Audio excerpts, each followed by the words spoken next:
Hello and welcome to America in Focus, powered by the Center Square. I'm Dan McCaleb, Chief Content Officer at Franklin News Foundation, publisher of the Center Square Newswire service. The large drones that have been spotted over New York, New Jersey, Pennsylvania, and elsewhere remain a big mystery, with federal government officials essentially saying there's nothing to see here.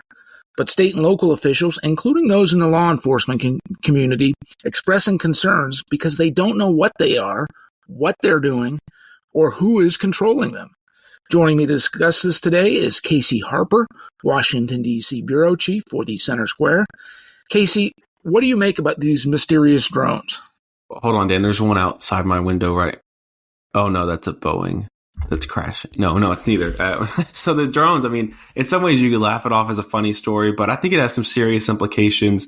And I'm sure you've seen the videos online on X, and some of them are clearly drones. I mean, some of them, once they were fact checked, it said, well, this is actually, an unusual airplane that you're not used to seeing, or this is just a regular airplane with some distorted lighting or something.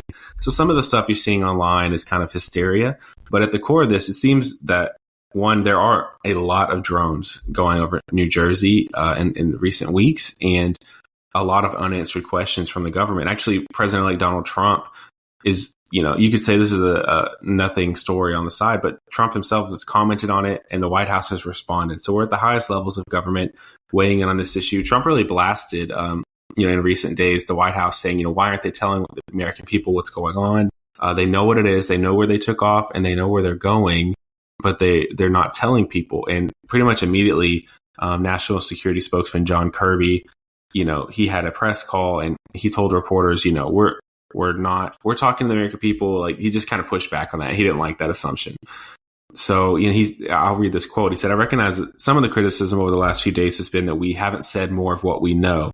And he said, that's because we didn't have as much information as we do now. So it's kind of crazy to see that, one of the top national security experts saying, hey, the first few days that we had potentially hundreds or thousands of drones flying over the East Coast, we had no idea where they were coming from. Yeah, that is kind of scary, and it's almost scarier or more worrisome than if the government did know who was operating the drones and what they were doing, perhaps the government itself.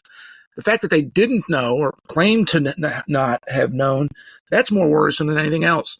You remember just last year, 2023, you had that giant weather balloon that flew across the country that apparently the federal government either didn't know about it or knew about it and decided not to do nothing about it. It was, if memory serves, it came out of China and it flew over some sensitive defense locations throughout the country.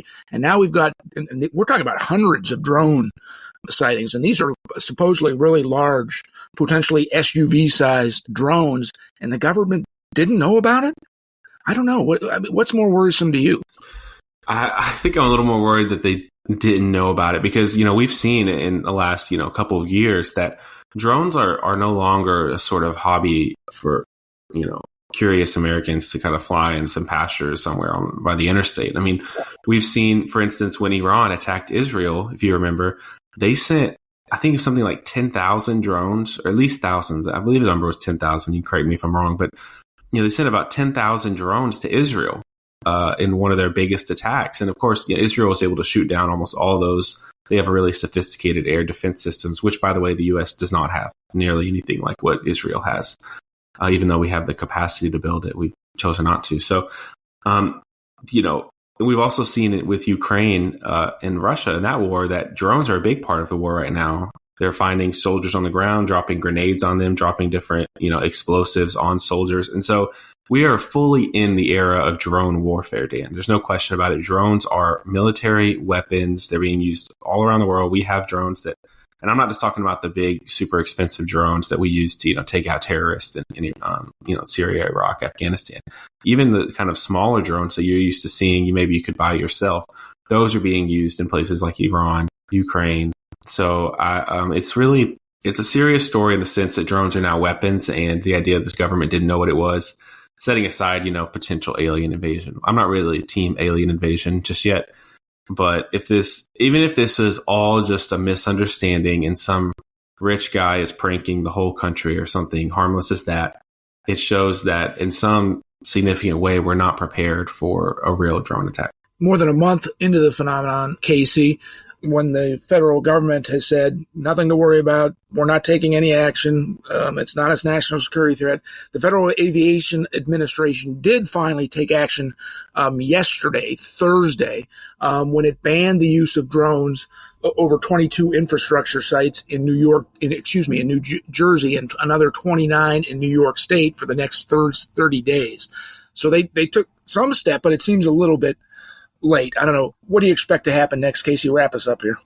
Yeah, I mean, I think eventually we'll hopefully get to the bottom of this. I think the government's going to draw it out as long as they can. They move at a different speed, and that speed is slow. So I don't think we're going to get too many definitive answers just yet. Maybe when Trump comes in office, he'll just on a bad news day for him, he'll drop the news. Who knows? But right now, the hardest thing to get from the government has been answers. And so I'm not sure we really know just when they're going to tell us the truth about what's been going on. Thank you for joining us today, Casey. Listeners can keep up with this story and more at thecentersquare.com.